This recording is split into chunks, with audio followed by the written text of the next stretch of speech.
પંચમહાલ જિલ્લા એસઓજીનું પોલીસે વિવિધ કંપનીઓનો કેમિકલ વેસ્ટને કાલોલના વેજલપુર હાઈવે સ્થિત તુલસી એન્ટરપ્રાઇઝનું કંપનીના પાછળની ભાગની જમીનમાં ઠાલવાતા હોવાના સમગ્ર કારસ્તાનનો પર્દાફાશ કરી આ કારસ્તાનમાં સંડોવાયેલ 6 આરોપીઓ વિરુદ્ધ ગુનો નોંધી 1 આરોપીની અટકાયત કરી વધુ તપાસના ચક્રો ગતિમાન કર્યા છે। એસઓજી પોલીસે ગત 8મીએ કાલોલ હાલોલ હાઈવે સ્થિત અલિન્દ્રા ચોકડી પાસેથી શંકાસ્પદ કેમિકલ વેસ્ટ ભરેલા ટેન્કરને ઝડપી લેતા ટેન્કર ચાલક પાસે ગુજરાત પોલ્યુશન કંટ્રોલ લક્ષી બોર્ડની પરવાનગી કે લાયસન્સ નહીં હોવાનું સામે આવ્યું હતું।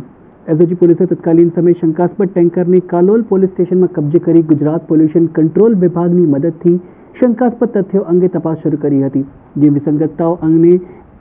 અંગે જીપીએસસીના ટેસ્ટ રિપોર્ટ અને એસઓજી પોલીસની 1.5 મહિનાની તપાસના અંતે અલિન્દ્રાથી ઝડપાયેલા ટેન્કરમાં કેમિકલ વેસ્ટ હોય, જે કેમિકલ વેસ્ટ નંદેસરી જીઆઈડીસીમાં આવેલ સ્વાતિ ક્લોરાઇડ પ્રાઇવેટ લિમિટેડ કંપનીમાંથી ટેન્કરમાં ભર્યું હતું અને કેમિકલ એનાલિસિસ સર્ટિફિકેટ ભરૂચના દહેજ જીઆઈડીસીની કોઈ કંપનીનું હતું।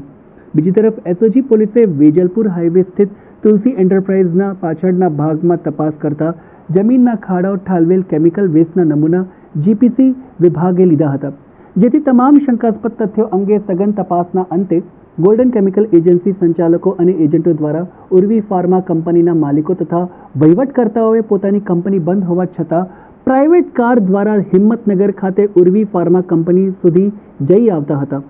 જ્યારે કેમિકલ વેસ્ટ ભરેલા ટેન્કર નંદેસરીથી વેજલપુર સુધી તુલસી એન્ટરપ્રાઇઝ કંપનીનું અન્ય ખોટું બિલ બનાવી તથા ગુજરાત ફ્લોરોકેમિકલ કંપનીનું ખોટું એનાલિસિસ સર્ટિફિકેટ બનાવી તેનો સાચો તરીકે ઉપયોગ કરી ઠાલવી દેવામાં આવતા હતા। પોલીસે ટેન્કર ચાલક શાહિદ હુસૈન, મોહમ્મદ સલીમ પિંજારા, વિજય તથા હડતાલી, ગોલ્ડન કેમિકલ એજન્સી, નાગદાના માલિક તથા ઉર્વી ફાર્મા કંપનીના માલિક અને સંચાલકો વિરુદ્ધ ગુનો નોંધી કાર્યવાહી હાથ ધરી છે।